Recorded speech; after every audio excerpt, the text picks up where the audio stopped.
नमस्कार, बहुत स्वागत है आपका न्यूज़ 18 के डिजिटल प्लेटफॉर्म पर। मैं हूं प्रशांत कटारी और बात इजराइल हमास युद्ध और इस युद्ध के बीच हमास के चंगुल में फंसे इजरायली बंधकों की, जिनमें कई बंधकों के जीवित ना होने की आशंका भी बनी हुई है। तो चलिए विस्तार से बताते हैं आपको। दरअसल गाजा में बंधकों की स्थिति गंभीर हो गई। हमास ने 47 इजरायली बंधकों की तस्वीर जारी की है, जिनमें से ज्यादातर के जीवित ना होने का दावा किया गया है।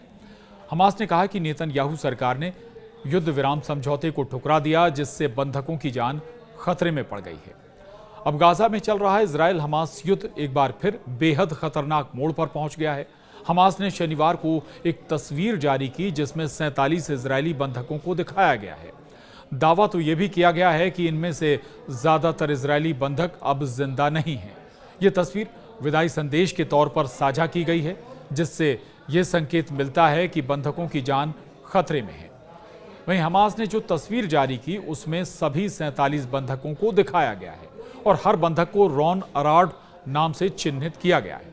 रॉन अराड वो इजरायली वायुसेना अधिकारी थे जिन्हें 1986 में लेबनान में पकड़ लिया गया था और बाद में उनका कोई सुराग नहीं मिला। हमास की ओर से जारी तस्वीर में क्या है, ये भी आपको बताते हैं। दरअसल इस तस्वीर में हमास ने लिखा कि प्रधानमंत्री बेंजामिन नेतन्याहू ने युद्ध विराम बंधक सौदे को ठुकरा दिया और सेना प्रमुख ने भी दबाव में गाजा पर हमले की इजाजत दे दी। इस वजह से अब बंधकों की हालत बेहद खराब हो गई है। वहीं इजरायली अखबार वायनेट के मुताबिक 47 बंधकों में से केवल 20 के जिंदा होने की संभावना है, जबकि 2 की हालत नाजुक बताई जा रही है। वहीं बाकी के मरने की आशंका है। हमास के सशस्त्र विंग अल कसम ब्रिगेड ने कहा कि आपके कैदी गाजा के अलग अलग इलाकों में हैं। उनकी जान की जिम्मेदारी हमारी नहीं होगी, क्योंकि नेतन्याहू ने उन्हें मारने का रास्ता चुन लिया है।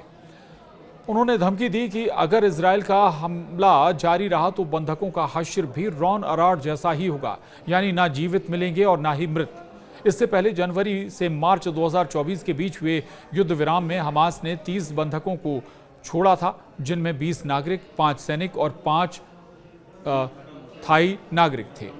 इसके अलावा 8 मृत बंधकों के शव भी लौटाए गए थे। मई में उन्होंने एक अमेरिकी इजरायली बंधक को संकेत के रूप में रिहा किया था। हमास के बदले में इजराइल ने उस दौरान 2000 कैदियों को रिहा किया था, लेकिन मौजूदा स्थिति में तनाव फिर से चरम पर है। दूसरी ओर इजराइल अब पहले से ज्यादा आक्रामक है और गाजा में नागरिकों से शहर खाली करने को कह रहा है। तो गाजा में रहने वाले नागरिकों के सिर पर बारूदी खतरा हर वक्त बना हुआ। एक तरफ खाद्य सामग्री की भारी कमी हो रही है, तो दूसरी तरफ स्वास्थ्य व्यवस्थाएं भी इजरायली बमबारी में पूरी तरह से चरमरा चुकी हैं।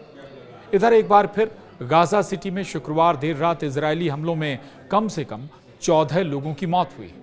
इजराइल लगातार अपने हमले तेज कर रहा है, नागरिकों से शहर खाली करने की अपील कर रहा है।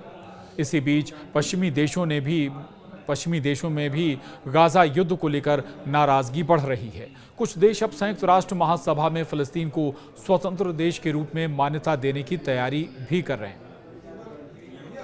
लेकिन गाजा में हमास का संपूर्ण अंत और उस पर कब्जा करने के लिए इजरायली सेना अब पूरी ताकत से हमले कर रही है। जिन भी इमारतों में हमास के ठिकाने हैं, उन्हें चुन चुन कर तबाह किया जा रहा है। आसमान से इजरायली फाइटर जेट मिसाइलों की बरसात कर रहे हैं, तो गाजा में मौजूद इजराइल की पैदल सेना टैंक और तोप से धावा बोल रही है। तो गाजा सिटी में बहुमंजिला इमारतों की नींव पर इजराइल ने 3 मिसाइलें दागी, तो बिल्डिंगें जमींदोज हो गईं। इजराइल ने गाजा के तेल अल हवा इलाके में मौजूद रिहायशी इमारत को भी बर्बाद कर दिया। वहीं इजराइल ने गाजा सिटी के शरणार्थी कैंप पर भी बारूदी वर्षा की थी। इतना ही नहीं, गाजा सिटी में इजराइल एयरफोर्स अब पर्चे गिराकर लोगों को बहुमंजिला इमारतें खाली करने के लिए भी कह रही है। खाली इमारतों को जबरदस्त बमबारी कर बर्बाद किया जा रहा है। गाजा में जिस तरह से इजराइल नरसंहार कर रहा है, इजराइल का विरोध तेज हो गया है। यूरोपियन यूनियन ने इजराइल पर नए प्रतिबंध लगाने का फैसला लिया है, तो ब्रिटेन, फ्रांस और कनाडा ने इजराइल के हमले की आलोचना की है। ब्रिटेन और फ्रांस के इस फैसले से न सिर्फ नेतन्याहू बल्कि ट्रंप भी भड़क गए हैं। रिपोर्ट के मुताबिक इजरायली सेना विध्वंसक हमले कर आने वाले दिनों में पूरे गाजा पर नियंत्रण कर लेना चाहती है। सूत्रों की माने तो इजरायल बाद में गाजा का विलय कर ग्रेटर इजराइल का निर्माण करने का मकसद पाले हुए है।